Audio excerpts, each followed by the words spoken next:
आमचे जयवंत भाऊ आम्हाला भेटले, मला याचा खूप आनंद वाटला. जयवंत भाऊ रामकृष्ण हरी. हे ताई तुला माझं रामकृष्ण हरी बोल. तू पण बोलला ना बस. माझी ताई रामकृष्ण हरी बोल. रामकृष्ण हरी. अण्णा भावा आर्केच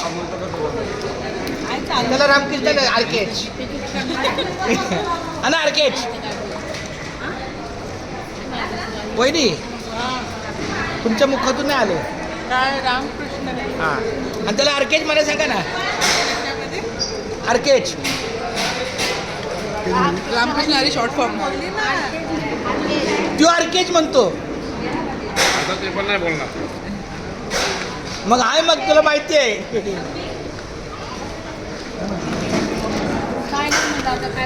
माझा भाऊ मला भेटला, मला फार बरं वाटलं. तुझे व्हिडिओ खराब करेल.